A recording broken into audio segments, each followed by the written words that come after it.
Kuf Yud Gimel Amid Aleph 113a at the Mishnah 6 lines in, 5 lines in, 6th line in. Koshrin Deli Bepisakia. So just to review, we're talking about the prohibition of Shabbos of knotting and untying knots. The basic idea is either that it would have to be a knot that's a professional knot, either a professional knot or a knot that is long, a permanent knot. If it is a temporary knot, but long-term temporary, that would also be prohibited, but not a Torah prohibition. That would be a rabbinic prohibition. And the only thing that's permissible on Shabbos is a knot that is not professional. It's not made professionally, and meaning commoners could do it, and it's used on a regular basis as opposed to a sailor's knot or something like that. And additionally, it would have to be that it is meant temporarily. Was that every day or every other day it gets open. So koshrin deliba pesakia.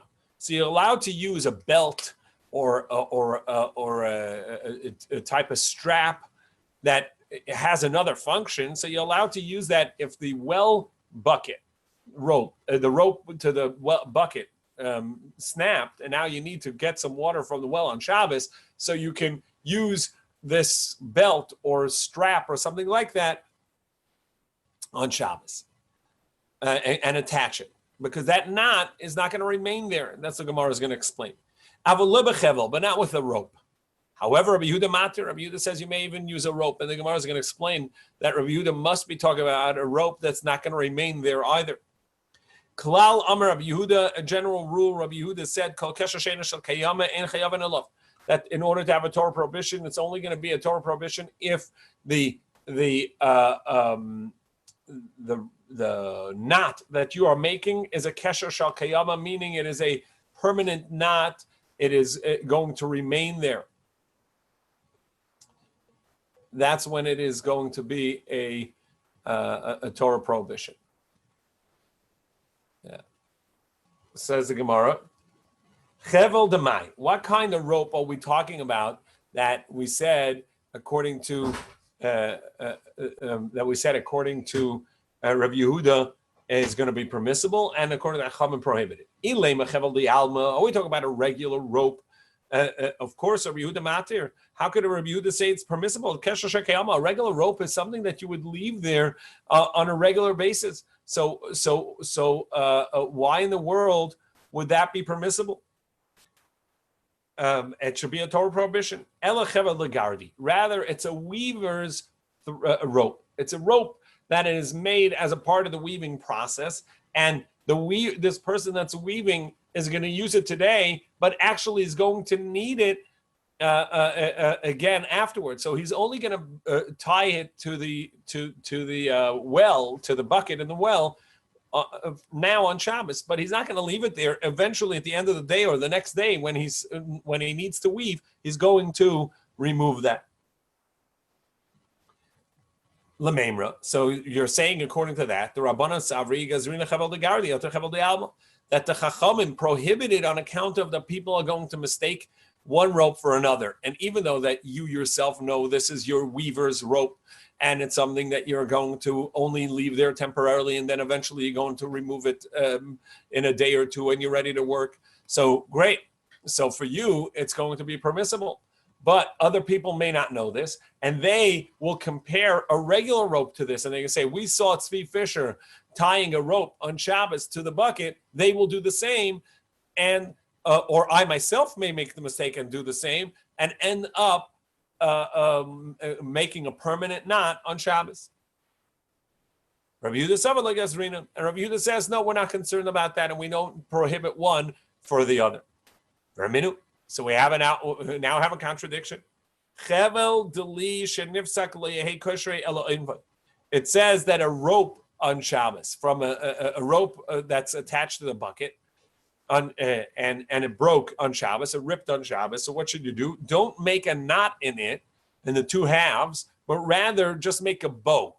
As we know that a bow is not since it's not a regular knot, is permissible on Shabbos. Rabbi Yehuda, Pondai Pesakya, he says, no, wrap it, wrap it with a belt or a strap, and you'll wrap it around that, but don't actually knot it. So create some sort of wrapping, some sort of wrapping to create a connection. But you cannot make a bow because a bow is prohibited. Kasha Rabbi Yehuda, so we have a contradiction in our Mishnah. Rabbi Yehuda is lenient, says you can even tie on another rope. And here in this one, he says you can't even use a strap. And Kasha Rabbanan, we have a lenient and we have a question. And our Mishnah, the Chachamim are strict in regards to a rope. And over there, they're lenient about the strap making a boat. So the Gemara says the Rabbanan leikashi. No, there's no contradiction, and the reason that they're lenient is hasam because people can confuse one rope with another. It looks like a rope, and if you're going to allow them to use a weaver's rope, then people are going to make the mistake and use a regular rope, and that's a permanent knot, which is prohibited. However, but nobody's going to mistake a bow for a knot. And if they see that you're making a bow on Shabbos, they know that's because it's permissible. And they're going to see that it's distinct. Normally, if you have a rope in the well that snaps in half, you would actually make a proper knot. If you're making a bow instead of a knot, that's indicative of that it's different and people won't make the mistake. Rabbi Yehuda is not a question because of this. Hasam lemishum de michalfa. It's not because people are going to make a mistake on even b'kshira of a bow with a knot. You're right. Nobody's going to confuse the two. However, Rabbi Yehuda holds that a bow itself is also prohibited. It's a form of knot because it can connect the two ends. Kshira aniva kshira gufa kshira aniva gufa kshira. He considers a bow actually to be prohibited. Amar Rabbi Abba Mishum Rabbi Chia Barashi Amar Rav. In the name of Rav, maybe Adam Chevel Mitoch Beisa V'Kosher B'Para Be'Evus. A person is allowed to take a rope from the house and attach one end to the cow and one end to the trough. This way, the cow will remain close to the food trough and not walk away. But essentially, there's a concern. Because even though that it's a temporary thing. It's not permanent. You don't want the cow trapped there forever. So either way, you're going to detach either the end of the rope that's near the cow or the end of the rope that's near the trough. It's not going to remain forever. But one end may stay forever, and therefore it may be a permanent knot. Nevertheless, you're allowed to do it because since it's not meant to be that way, and you're only putting it there temporarily, you're allowed to put that knot there on Shabbos because you're going to take it off. But of course, any knot that is likely to be made or is usually the intent is for it to last for a while is prohibited to do on Shabbos. Esaveh, we ask a contradiction. Rabbi Abba. Rabbi Acha asked Rabbi Abba, if you have a rope attached to the trough, you're allowed to connect it to your cow. Or if you have a rope attached to the cow, you can attach it to the trough. But not to bring a rope that's not attached at all and attaching it. The Gemara says that there's a distinction. Depends. If you're bringing a rope, just a general rope, so there you may actually leave one end out there.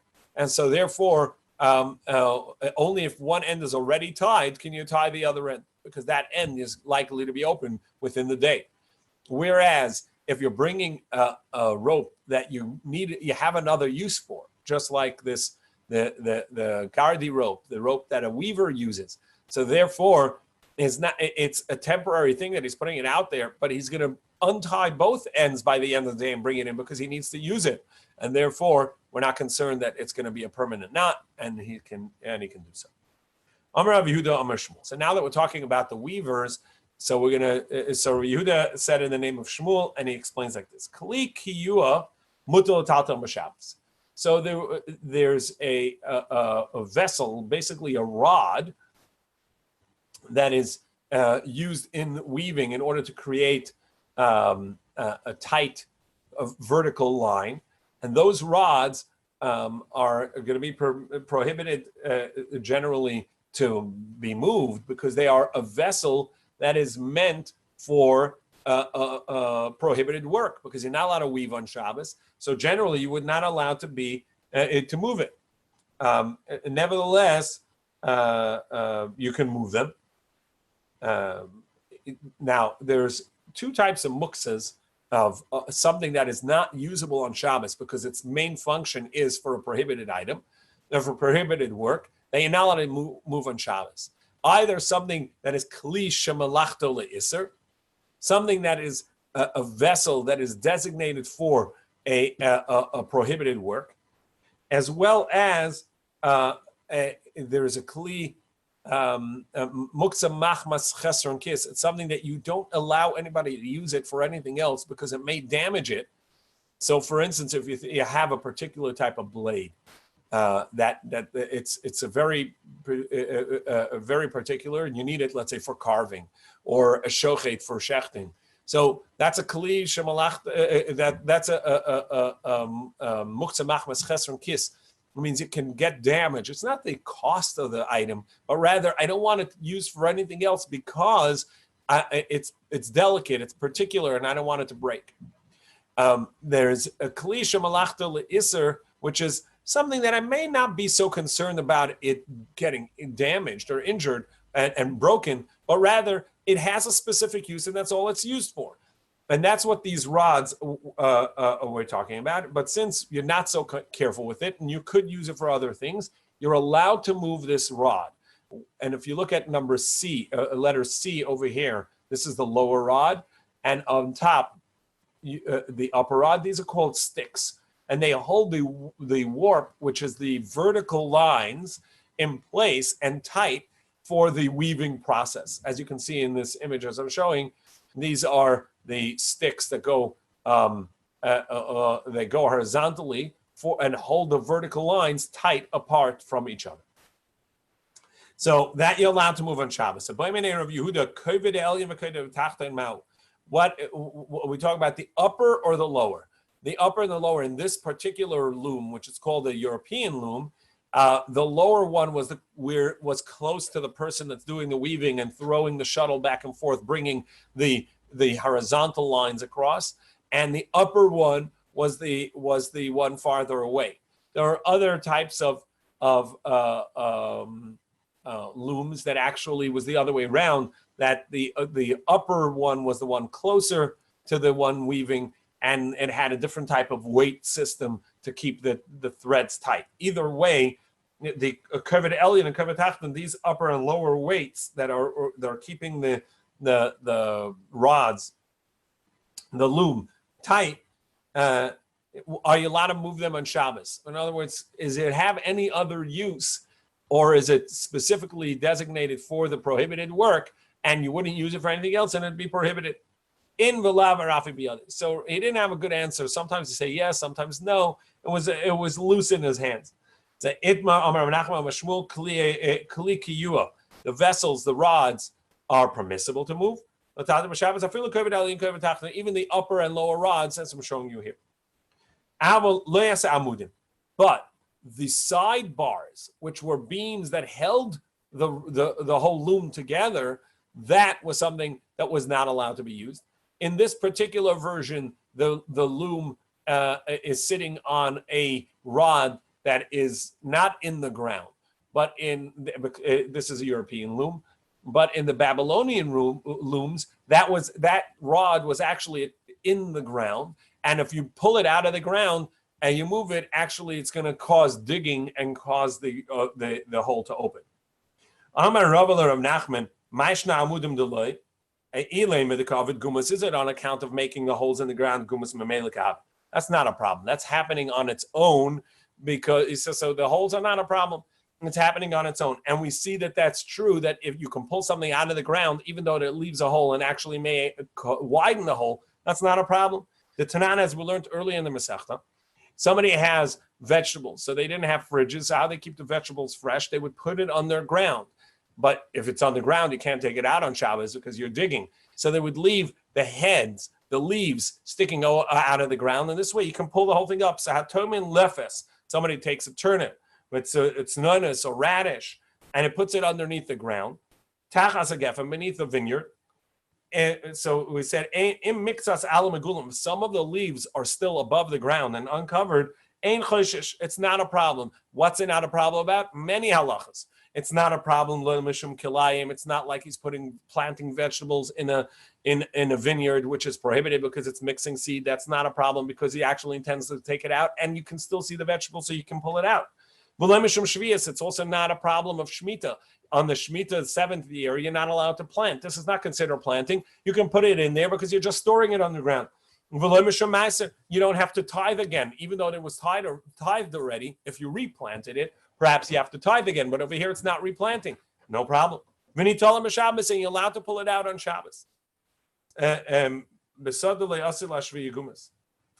because in a field, we're not afraid that you're going to smooth out the hole. And b'bayis, but in a house where the loom is, that's a problem because we're afraid you're actually going to smooth out the hole and there's a problem. So the loom was usually in the house. And when you have a stick in the ground and you pull out that stick and now you have a hole in the ground in your house.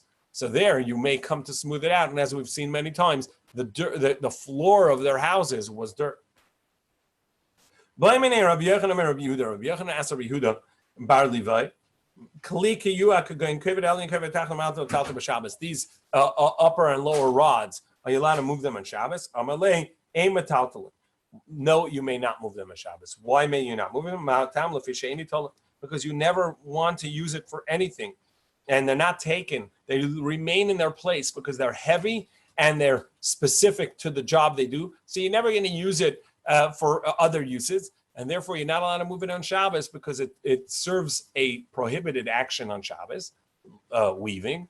And you want to keep it in its place because it's heavy and it could get damaged. And therefore, since you don't allow it to be used in any other way, you're not allowed, you wouldn't move it. And therefore, you're not allowed to move it on Shabbos.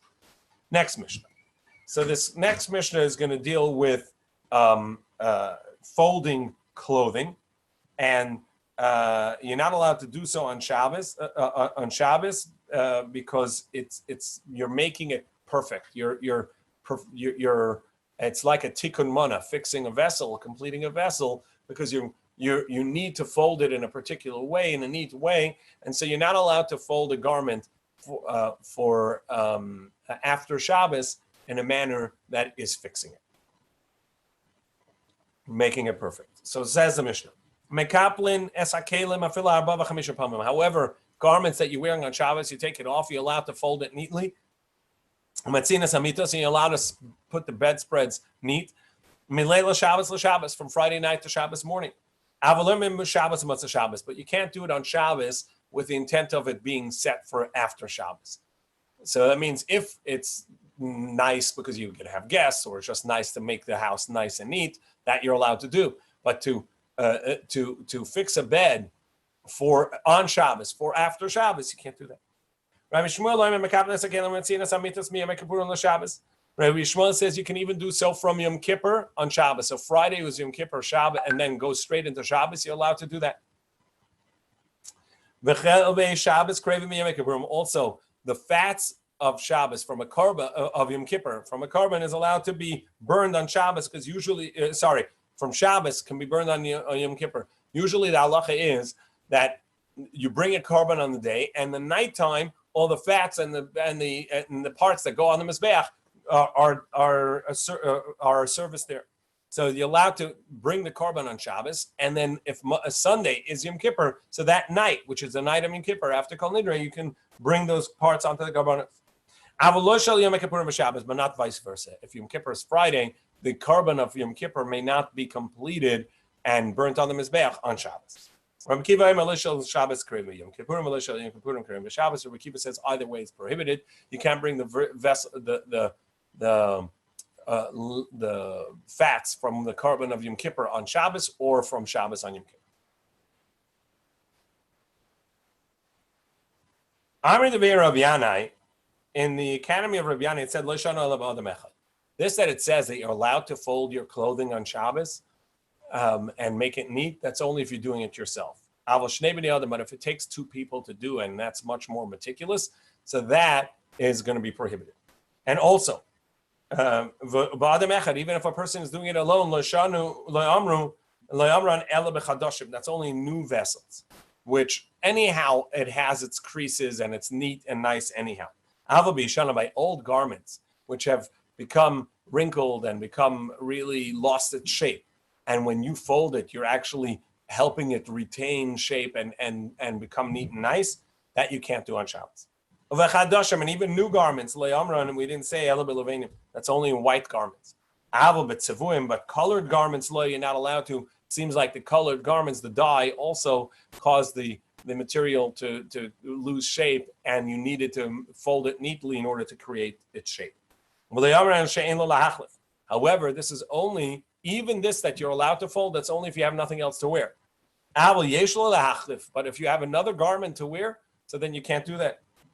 Like Satana shall be Rabbi Gamliel Mekaplin Kli Lovin Shalen and in the house of Rabbi Gamliel, they were the princes and they had wealth, and so they had enough garments to change on Shabbos, so they wouldn't fold when they took off. They wouldn't fold it, even if it was white garments, and even if they did it themselves, they wouldn't do it because they had more to change to. Amar Avuna Yeshul Hachlif Yachlif. If a person can, he should change his clothing for Shabbos. But if he doesn't have clothing, he should let the garments long. So basically, people that worked all week, so they, even if their cloak, their frock, whatever it is that they were wearing was long, it would be folded up and tied high, so this way they can do work, because it's very hard to work in long robes that go down to your ankles. However, people that were wealthy, that didn't have to work themselves, would wear the garments long.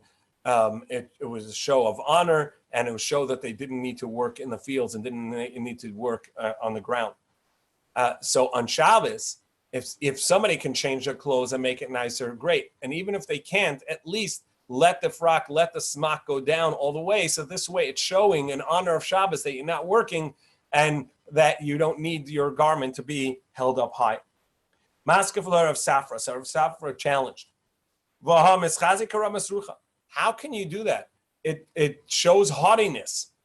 I'm not sure if the haughtiness is by showing as if you're wealthy and wearing wealthy clothing. That's what I think my father was saying in as explanation here. Or is the meaning over here, it's haughty in that you're showing that I don't need to work. Either way, there's a haughtiness in wearing the garment long that way.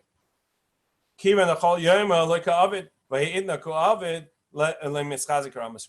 no, the Gemara says, since he only does this on Shabbos, every other day he wears his garments up, which indicates that he's ready to work and that he's not trying to act as if he's wealthy, but rather he's just trying to show work, and his readiness to work. So that's not a haughtiness. That's not a ramas rucha, because everybody can see that he's wearing his garments down in honor of Shabbos. And now the Gemara is going to bring a pasuk in Yeshayahu, which indeed teaches us this idea that Shabbos needs to be different. The pasuk says, Yeshayahu Navi says, if you hold back your legs on Shabbos, meaning you're going to rest, asos chafatzecha, from doing your personal needs, Bayom Kachi, on my holy day. V'karasa l'Shabbosona, you should call Shabbos a pleasure. Likdosh Hashem mechubad, and the holy day of Hashem should be honored. And here the lists a few things to do, and the Gemara is going to say a drash on each one. V'chibadito, and you will honor it. So what is v'chibadito? Mi'asos d'rachecha v'chibadito shalehe malbushcha shel Shabbos k'malbushcha shel chol. You will honor it means your garments on Shabbos will not be the same as your garments on a weekday. What you wear on a weekday, sure, that's what maybe whatever it is that's ready for work and simple clothes. But on Shabbos, your clothing is going to be reflective of respect and delight, and it's going to show that you're not working. And how do we know that v'chibadito means that honor it? Because like Rabbi Yochanan would call his clothing that which give me honor. There are two aspects of clothing. There are clothing that are just there to cover the body. so that one isn't shamed, and then that's malbush. And then there's garments which are actually there to give one honor, and that's that's malbush. Sorry, kasus is just a cover. Malbush gives an honor, and it shows a certain respect of a person. So pajamas also covers the body, but it doesn't necessarily give honor and respect. Garments for Shabbos show a respect. It's the occasion is honored by it. Think of like a wedding, right? You come to a wedding, you dress up. Why? Because it honors the occasion, it honors the space and what's being there. So of course, Shabbos deserves that same honor. Additionally, it says, me'asos durachecha, from doing your paths, your ways. What does that mean, from doing your ways? The way you walk on Shabbos should not be to say you walk on a weekday. And the Gemara is going to explain soon. The pasuk says, from finding your items. What does that mean? Don't do your own personal needs. Don't do business calculations. Don't talk about your business. But things that are for tzedakah and for mitzvah, you're allowed to do. So you're allowed to talk to someone about fundraising for a tzedakah or giving or caring for charity. You can't give the money on charity on Shabbos, but you can talk about it and say, hey, I have something for you after Shabbos, come by, etc. V'daber davar, speaking. So now we turn to page of Kuf Yud Gimel. Shalei diburcha shel Shabbos ke diburcha shel chol. And don't talk on Shabbos like you speak on a weekday. One, don't talk about things you're not allowed to do on Shabbos. So on Shabbos, you shouldn't say, hey, I'd like to buy your car, or I heard that house is for sale. Do you know what it's what it's going for? Can you help me get a mortgage? All that should not be talked about on Shabbos, but also general. Don't feel pressure to talk. Don't talk in a manner that is excessive. Dibur aser hiramuta, but you're allowed to think about these things. So you can, in your mind, calculate, I wonder what that house is going for. I wonder if I can get a mortgage for it, etc. So all of them I get. That's not Shabbos-dik. But not to walk on Shabbos like you walk in the weekday. What is that? Mahi. So the Gemara first says, perhaps it means this. Like Rav said, or Rav Huna said. Somebody gets to a stream on Shabbos. If he can step over it, where he puts down his front foot before he lifts up his back foot, mutter, he's allowed to step over it. V'im lav asur, but if not, he's going to have to jump over it or hop over it. That's prohibited. Maskif la Rava. So Rava challenged that. Hey, Chilav, so what should he do? Take the long way around to walk around this stream or this puddle? Leikif kamafish bi'elucha, he's walking even more, and that's a bigger pain. So that's not respect for Shabbos. Liavr is let him walk over. Zimnin, so the Gemara says no. Let him walk through. So the Gemara says no. Zimnin mistavan mane, maybe his garment is going to get wet from the water. Vasi de schita, and it's going to squeeze it out, and that's a prohibition of squeezing out, of extracting on Shabbos. Ella. So rather in this, of course, you can jump over because there's no other way around. So rather, Rebbe asked Rabbi Shmuel Yossi this question, and that's what it means: don't walk on Shabbos like you walk in the week. What is that? Can you walk large steps? Meaning you're running, you're taking big steps on Shabbos, so you're allowed to do that. Are you allowed to do that on a weekday? You can't even do that on a weekday, Shani Omer, because I say taking large steps, which is haughty, takes away a 500th of the glow of a person's eyes. And how does he get it back? And by drinking wine from the Kiddush Friday night, that re-establishes that glow of the eyes. In any case, so this is what it means over here on Shabbos, not to run and not to take big steps that are not respectful to Shabbos. Of course, if somebody enjoys playing around a little bit, so that's fine. As the Shulchan Aruch says, children for sure. But the idea is, unless you're going to do a mitzvah or you're going to shul, to walk pleasant and have a much more pleasant way about you on Shabbos. May somebody eat limestone on Shabbos? I guess it was some sort of remedy that they would do. He says that even on a weekday, you're not allowed to do that. It's dangerous. You're not allowed to do it on a weekday even because it can injure you.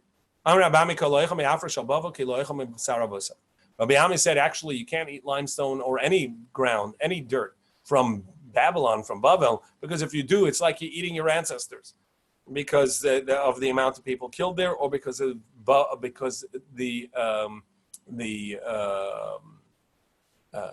dead from the flood of Noach were there, as the Gemara is going to tell us. Some say it's as if he's eating bugs, creepy crawlies. It says, as it says, all of the living creatures died and disintegrated there into Babylon. So why is Babylon, Bavel, called Shinar? Because all of the dead of the Mabul got mixed into there. Additionally, why is Bavel called Metzula? Because they all drowned there. So the Gemara says, some say it's as if he ate bugs. What does it mean he's eating bugs? But it's all disintegrated by now, so it's not eating bugs. What it means is that since it's dangerous to eat the ground there, so therefore the Chachamim said, don't eat it as if you're eating bugs. How do we know it's dangerous? So this person ate a clump of clay, and then he ate shachalaim, a type of vegetable, a root vegetable. And then somehow got stuck inside him. Rashi says maybe that the clump of clay and it started growing in there, whatever it is, the clay and the vegetable got stuck inside him and injured his heart, and he died. Once we're talking about the clothing of Shabbos, so the Gemara is going to bring a drash in regards to Ruth. When Ruth went to the field of Boaz, she put on nice clothing. So that was clothing of Shabbos. And once we're at it, the Gemara is going to tell us a whole bunch of drash in regards to the story of Ruth. After this came, Ruth went out to the field to get some of the left behinds that go to the poor. And she happened into the field of Boaz, and she came home and told her mother-in-law, Nami, and Nami said, I got an idea. You should go down there when he's out in the field during the harvest, and you should, when he see where he's asleep, and bathe, and put oils on yourself, and put on your nice clothing, and go out there to the field where he is and lay down next to him. So when she gave this idea, what kind of garments was she wearing? She says, and you put on clothing. Obviously, she's not going to go out without clothing. Rather, it means put on your nice clothing, the clothing of Shabbos. Give to the wise, and they will be wiser than that. They will add to it. This is Ruth the Moabite. Why? And also Shmuel of Ramah. Why? Where is the story of Ruth? Ruth, where is it? The Ilonami Kamra La Rachatz She told her, Nami gave her advice. Bathe, put on oils, put on beautiful clothing, and then go down to the field to where he's harvesting. But if she had done that, everybody would have seen her walking the streets in her beautiful Shabbos clothes on a midday. And so if you look at the verse, when it says what she actually did, it says, Matera de Goren, she went out to the field, and then afterwards she did what her mother-in-law did. In other words, she only put on the beautiful clothing once she was out in the field and she saw where Boaz was and everybody had gone to sleep. So then she changed into beautiful clothing and lay down next to him. Shmuel, where was it in the story of Shmuel that he had an advice and he was wiser than it? The story is Shmuel was brought to Eli, that Eli should raise him as a prophet and as a Kohen, and he's sleeping by the Mishkan, by the temple, with Eli and near Eli, and then he hears the first prophecy. He hears Hashem call to him, Shmuel, Shmuel. So he thinks Eli is calling him. So he runs to Eli and says, "What do you want?" He says, "I didn't call you." He said, "Okay." He goes back to bed, and he hears the voice again, Shmuel, Shmuel. So he goes back to Eli and he says, "What do you want?" He says, "I didn't call you." And then Eli realized, oh, he's getting prophecy. So he says, next time the voice comes, remain in bed, don't come running to me, and just say, what is it that you want, Hashem? So Eli says to him, Shechav, v'hayim yirkei, go back to bed and lay down. And if you get a voice again, v'amart, and you will say, Daber Hashem, Hashem speak, ki shomea avdecha, because your servant is listening. V'ilu b'didei, but what did Shmuel actually say? Ksiv, it says there, Ksiv bei, v'yavei Hashem esyatza v'yikro k'pam, that Hashem came and called out to Shmuel, as he had in the previous times. Shmuel, Shmuel. Vayomer Shmuel, and Shmuel responded, Daber, ki shomea avdecha, speak, for your servant is listening. Because Shmuel wasn't sure yet, is this Shekhinah speaking to him, or is he hearing someone else's voices or something, or someone's talking to him? So he didn't, even though Eli said, say, Daber Hashem, speak Hashem, he didn't say Hashem, he said, Daber, speak. V'loi amar Daber Hashem. Back to the story of Rus. At first, the first time she came, she went out to the field. It says she went to the field. She came, and she was gathering in the field. So what does it mean she went and she came? Should say she went and she was gathering in the field. That means she was waiting. She was walking back and forth near the field, but wouldn't go in until she had someone appropriate to walk into the field with. She didn't want to be with the wrong kind of people. Until she had the right people to go with. The next step is Boaz comes into the field and he says to the people that are harvesting the grains, he says, "Who's that young woman? Is Boaz? That's what he does. He asks about all the women he sees. No, he saw a wisdom in her. In other words, he saw that she knew halacha. The halacha in regards to the poor taking from the field. There's leket, shikha, and peah. Leket is the way harvest of grains go.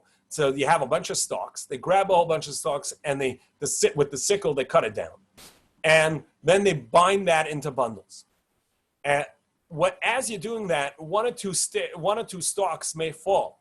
That's left for the poor. 3 fall, and then the harvester is allowed to pick it up. So he saw that she knew this, that if 2 fell, she'd pick it up. 3 fell, she'd leave it for the harvester. And the Brisa says another wisdom he saw in her. He saw that she was modest. How so? If the stalk remained standing, if it was then she would pick it while standing.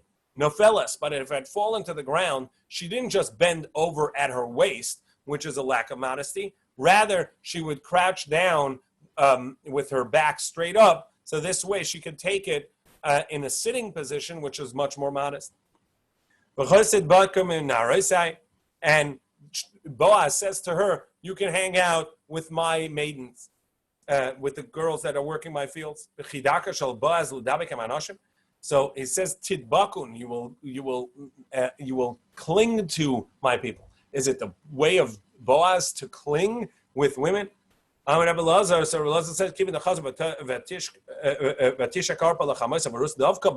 well, the verse said the same wording in regard to Rus, because it says Arpa kissed her mother-in-law, Naomi, and left, and Rus clung to her mother-in-law. Also, this language, and so too Boaz realized that she is worthy of connecting to in that way. This is a worthy person that is worth connecting to. When it was time to eat, Boaz says to her, Gashi halom, come close to here. And that word halom is a word used also by David. He indicated to her that you're going to have the kingdom of David come out from there. The Sefer says, Bei halom, but because by David also it says halom. Shenemar, it says David came and sat before Hashem. Yomer said, Mi anochi Hashem Elokim. Who am I, Hashem my God? Umi Beisi, and what is my household? Sani ad halom, that you brought me ad halom to this point. The same words used by Boaz. What about pitech b'chometz? He says to her then, and you will dip your bread into vinegar, which is a tip, as we've seen. It's a way that they would dip their bread. It's a hot day. You see that vinegar is good for a hot day. He gave her a hint.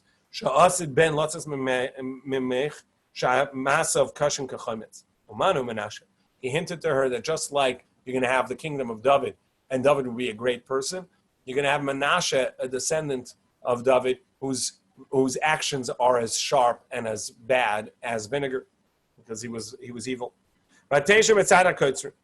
And when they were sitting to eat, so Boaz is sitting on one end, and Ruth is sitting at the other end, at the end of all of the harvesters. Not in the midst of the harvesters, but at the far end. So a total separation between Boaz and her, even though that eventually they're going to marry and the kingdom is going to come from them. Nevertheless, he hinted to her that the kingdom of David is going to split. And this way, that was hinted by the two of them sitting at the two opposite ends. And he gave her of the roasted grains to eat.